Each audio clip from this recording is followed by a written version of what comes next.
Dear friends, இன்றைக்கி ஒரு இனிப்புங்க, மாம்பழ கேசரி. செட்டிநாட்டில் செய்கிற ஒரு இனிப்பு பண்டங்க. இதை முக்கியமாக பண்டிகை நாட்களையும் செய்வாங்க. சுவாமிக்கு படையல் பண்ணுறதுக்கு இதுவும் ஒரு ஐட்டமாக இருக்குங்க. இது குழந்தைங்களுக்கும் ரொம்ப பிடிச்ச ஸ்வீட்டுங்க.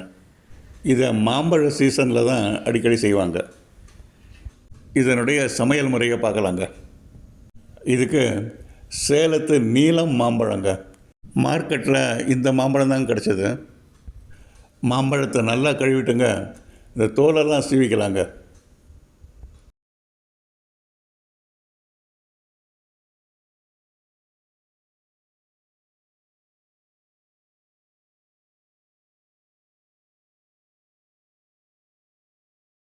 இப்போ இந்த மாம்பழத்திலேருந்து துண்டுகள்லாம் அறுத்து தனியாக ஒரு கிண்ணத்தில் போட்டுக்கலாங்க.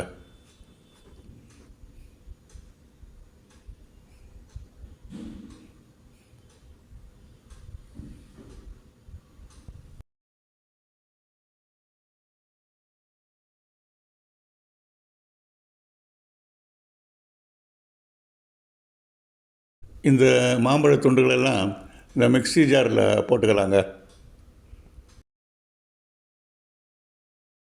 இதில் தண்ணியே ஊற்றாமங்க அப்படியே அரைச்சி எடுத்துக்கலாங்க.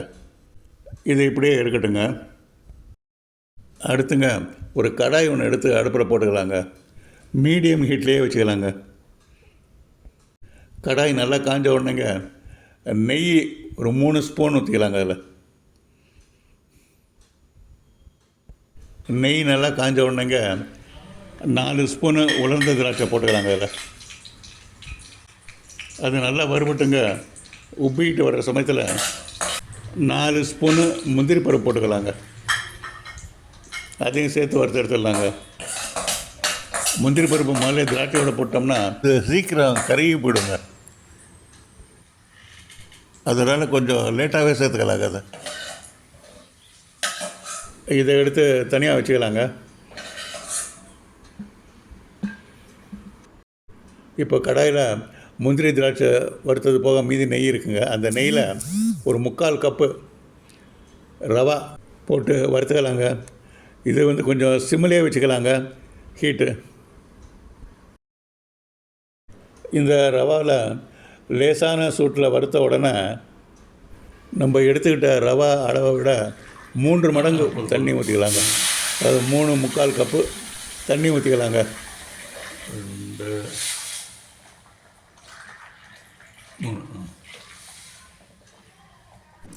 இப்போங்க இதில் 3/4 கப்பு சர்க்கரை சேர்த்துக்கலாங்க. ஒரு ஸ்பூன் வேணால் ஜாஸ்தியாக சேர்த்துக்கலாம்.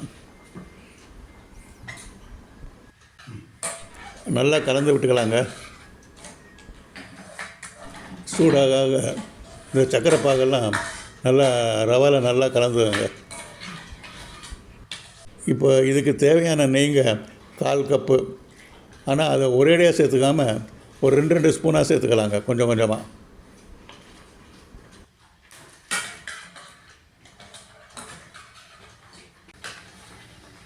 இப்படியே இந்த 1/4 கப்பு நெய்யும் அதில் சேர்த்துடலாங்க. சேர்த்த உடனே அது எல்லாம் சேர்ந்து நல்லா மிக்ஸ் ஆகி நல்லா சூடாகி கொஞ்சம் நேரம் கழித்து நெய் தனியாக பிரிய ஆரம்பிச்சிடுங்க. இந்த மாதிரி சூடாகி கொப்பளங்கள் வருங்க. இப்போ நம்ம மிக்சியில் அரைச்சி வச்ச மாம்பழ கூழை அதில் சேர்த்துக்கலாங்க. இப்போ எல்லாத்தையும் நல்லா கலந்து விட்டுக்கலாங்க.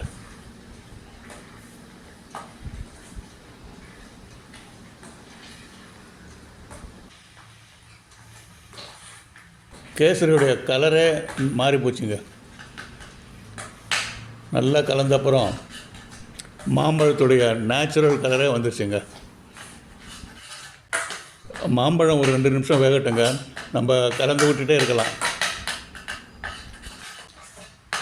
எல்லாமே நல்லா ஒரு பக்குவத்து வந்துருச்சுன்னா இந்த கடாயில் இது ஒட்டாதுங்க. இது அந்த மாதிரி கூடு போட்டோம்னா மதியில் அப்படி இப்படியே சேராமல் அப்படி இப்படியே நிற்கும். இதுதாங்க பக்குவம், இறக்க வேண்டிய பக்குவம். அப்போ தான் இந்த பக்குவத்துக்கு வந்த உடனேங்க நம்ம வறுத்து வச்ச திராட்சையும் முந்திரியும் அதில் போட்டு கலந்துக்கலாங்க. அப்படியே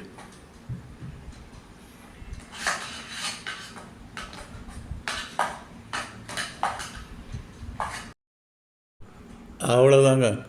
இந்த மாம்பழ கேசரி எடுத்து ஒரு தட்டில் மாற்றி வச்சுக்கலாங்க. இனிமேல் சாப்பிட வேண்டியது தான்.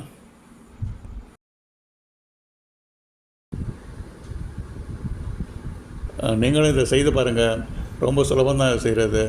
ஃப்ரெண்ட்ஸு ஃபேமிலிக்கெல்லாம் கொடுத்து நீங்களும் சாப்பிட்டு என்ஜாய் பண்ணுங்கள். Thank you very much friends for வாட்சிங். தேங்க்யூ.